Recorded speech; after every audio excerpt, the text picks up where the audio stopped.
Hello everyone. Today I will take you through a case study done by Godrej Construction on the lean tool work sampling. I am Diamond Barreto and I have been very much a part of Godrej's lean construction journey. So an overview on what is work sampling. Work sampling is based on a statistical sampling theory. It is broad based and it is used to assess what is the health of the project.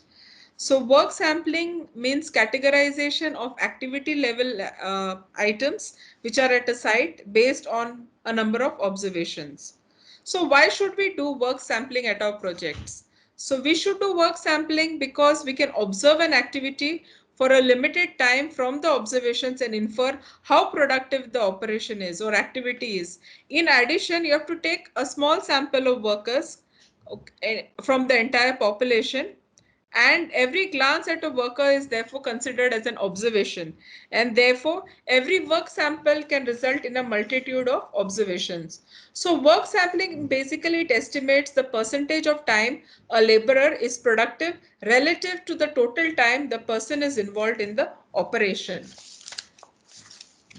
So the basic principle of work sampling is that based on the presumption that if a sample is taken from a large group, uh, all the characteristics of the group will be a representative of the group, some or all of the characteristics.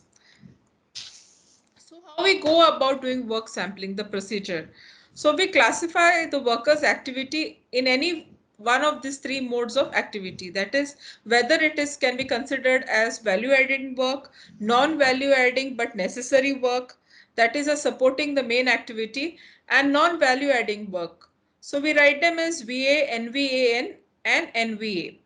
Then we develop a data collection form that will facilitate tallying the observations on site, which I will show later. Also, we take in the third stage random observations of workers involved in a given activity in the field. So once you record in the fourth stage all the observations on the form, you enter a check mark under the appropriate mode of activity observed.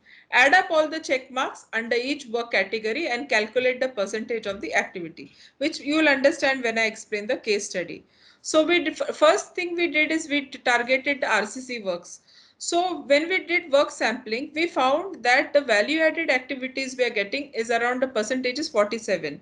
Non-value adding activities are 21% and non-value adding activities but necessary activities are 32%. Now value adding activities and non-value adding activities which are necessary, these we cannot reduce because they are a main part of the process. But definitely we can reduce the non-value adding activities which are 21%. So what we did, we further broke down these activities, which I'll show in the next slide, and we understood that they comprise of late start, early quit, unavailability of labor, taking breaks, doing personal work, talking, waiting. So then we found what are the mitigation measures. Like for late start, early quit, we sensitize the subcontractors and site supervisors to ensure that this does not happen. Break time was a long time where they used to take nearly 1 hour. They used to go to the canteen and come back. It was a distance away from the project. So what we did is we made a small canteen within the project. So it was easy for them to take a tea break and come back. Also, talking of on the mobile phone continuously was causing delays. So what we banned use of mobile phones when they were working, because it was also leading to negligence on safety and other care which should be taken. So the fourth thing which was we targeted was waiting time. So this was because of improper planning and non-availability of work front because multiple vendors were working in the same space. So this helped our RCC slab cycle time, which was originally 13 days, we could reduce it to around 9 days.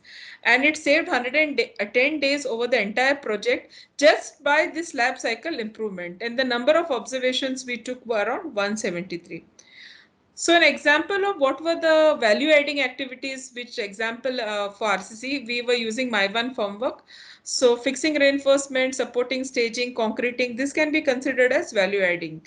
Non-value adding NVAN for RCC is like vibration, cleaning of formwork, oiling of formwork, all these activities need to be done.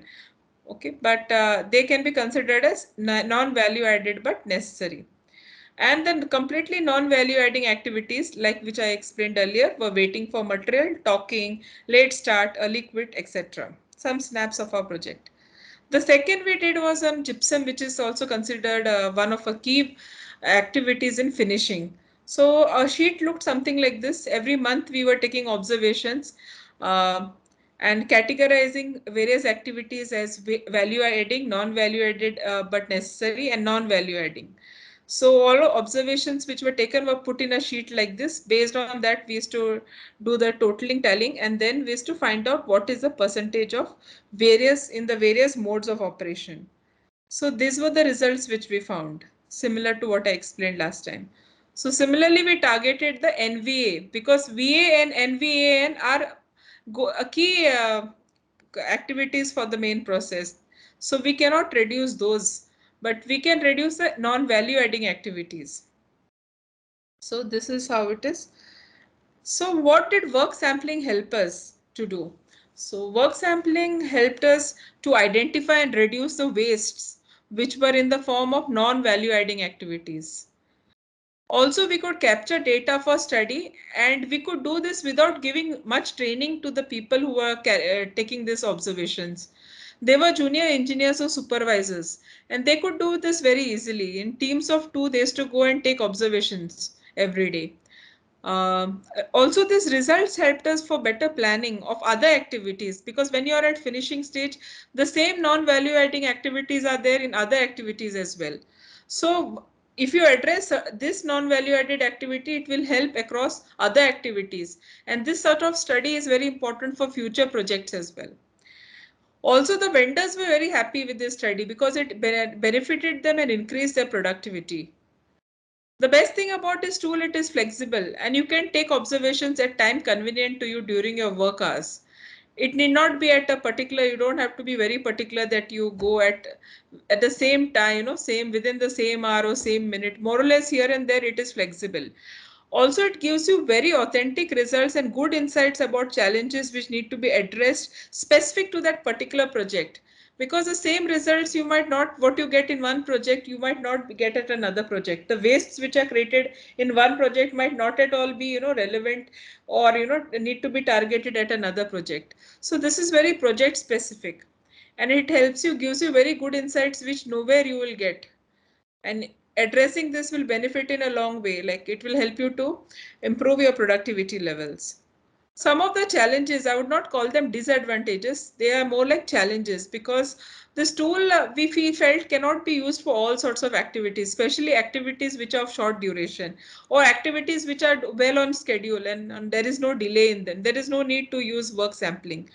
Also, the chances, the second point, the challenge is that the chances of data being wrongly captured is there, because sometimes once the workmen get accustomed to people coming and observing them, they change their behavior. So you might be seeing them doing this non-value adding activities which you're identifying. Over the next few observations, you might find people stop talking on mobile when they see you, or start working when they see you. So also you have to be very careful while taking these observations at that time, because they become very alert. Also, you need committed efforts of the resources deployed for the study. So, and also resource and time intensive. Work sampling is very resource and time intensive. So it might not be possible where you have a shortage of, supervisors, engineers to carry this sort of a study. So, and then finally, what I felt was one of the challenges, that the construction team and labor changes, and then whatever readings you get, it might be totally, different across various contractors as well, or various teams. So then you have to look at it in totality and use your judgment, what you get you to based, what to infer from the data which you have analyzed and the results which are coming out. So it was very nice explaining this work sampling tool to you. I hope based on this, what I've told you, you think there is merit in deploying this tool at your work site, and 100% it will help you reduce the waste to a large extent. And thank you everyone for listening to me, and all the best to you on your lean implementation journey. Thank you very much.